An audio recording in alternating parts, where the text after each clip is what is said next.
Time दे के बहुत की है।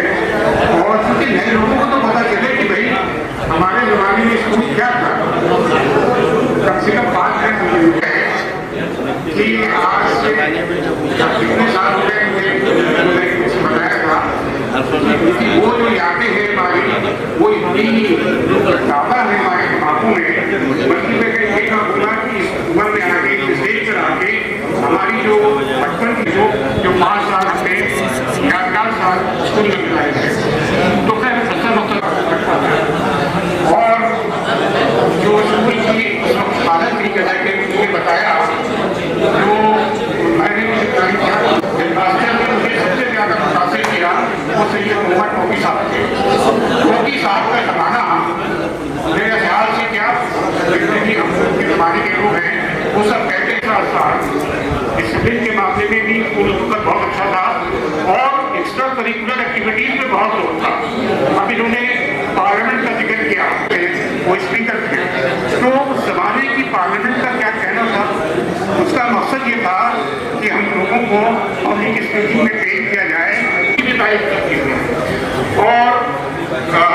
शाहनवाज खान डिप्टी मिनिस्टर थे, वो भी तशरीफ आए थे। तो मैं कह रहा हूँ कि एक तो हमारा पार्लियामेंट जो था वो एक बहुत नुमाया चीज थी, अहम याद है हमारी। इसके जरिए हम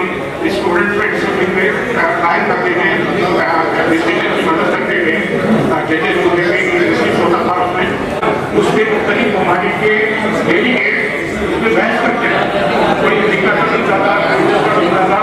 कोई चीन का बनता था, कोई हिंदुस्तान का बनता था, पाकिस्तान का बनता था। अभ्यास का बल्कि हर सेक्शन का एक अगली अखबार निकलता था जो लाइब्रेरी के सामने डिस्प्ले किया जाता था। डिस्प्ले का क्या होता था, उसमें पोएट्री की होती थी, वजीफे भी होते थे, वो हम लिखते थे और उसको देख के हमको इतनी खुशी होती थी। जो बाद में जो हमारे जैसा टॉपिक हुए वो उससे ज्यादा खुशी हमें नहीं हुई कि उसमें इस तरह का काम देखते हो। उसका मकसद क्या था कि वो लड़कों में जो भी सलाहियत है, जो टैलेंट है, उसको बढ़ावा दिया जाए, उसको फैलाया जाए। अब इसके अलावा एडवांसमेंट पर जो किया, मैं कुछ टीचरों का भी जिक्र करना चाहूँगा। उस जमाने में क्या टीचर पढ़ सकते थे, सबसे पहला नाम जो मुझे याद आता है वो अकीदुल रज़ा साहब है, जिन्होंने हमको इंग्लिश पढ़ाई थी और जिन्होंने हमें जो हमारी क्लास टीचर भी कहते थे। अजीजुल रज़ा का पढ़ाने का तरीका बहुत दिलकश विदेशी हुआ करता था साहब को और तौफीक पाशा को लिखा। तौफीक पाशा साहब ने उनको लाइब्रेरी पढ़ाई थी और हिस्ट्री पढ़ाई थी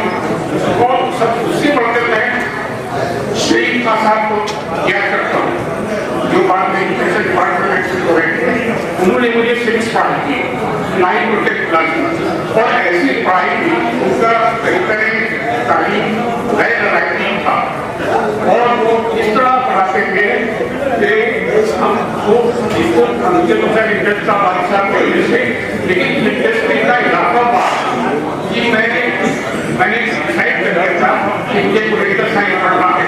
कैसे पढ़ना है बल्कि पढ़ना है और वो भूल हुई और मुझे पॉलिटिकल साइंस पढ़ने का मौका मिला कश्मीर में जवाहरलाल नेहरू यूनिवर्सिटी। तो मैं जो भी पॉलिटिकल साइंस आई वो उसका मेरे शरीफ साहब को जाता है और ये टीचर थे मुझे बहुत पसंद थे। बादशाह और मैं एक टीचर को और नहीं करना चाहूँगा जिन्होंने मुझे पढ़ाया तो नहीं, लेकिन उनकी याद मुझे हमेशा है। उनका नाम था आनंद साहब। वो हमारे से ऐसा नहीं था जो उनसे निकाला, वो हमने उसको पढ़ा नहीं, लेकिन मुझे याद है एक प्रोग्राम में हम लोग किसी की गेस्ट का इंतजार कर रहे थे, कोई मिठाई नहीं आ रहा था, तो लाइन में खड़े थे लाइन में और वहाँ से वो एक बात इस तरह से उससे लगा जो भी आया उसके एक चाटा भाभी लेके आया तो मेरी चाटा पड़ा वो मेरी जिंदगी में पहला चाटा था, ऐसा आदमी था वो अपने गाँव में जो हिस्सा थे वो मुझे आके याद आते हैं।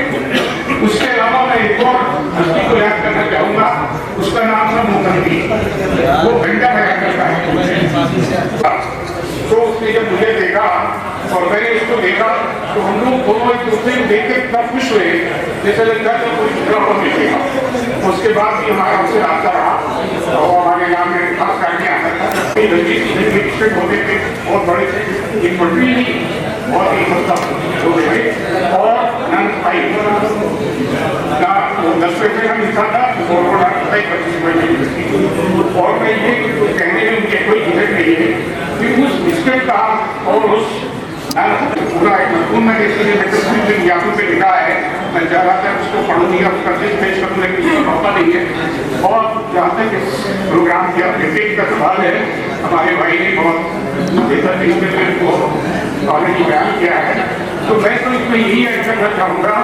कि ये प्रोग्राम जो है नहीं मतलब होना चाहिए कि हम लोग बैठने के लिए खाना खाएं और जो जवान लोग हैं, यंग लोग हैं, इनका जो आइडिया है, नए आइडिया है, उनको मिला के हमको एक लाजमल बनाना चाहिए,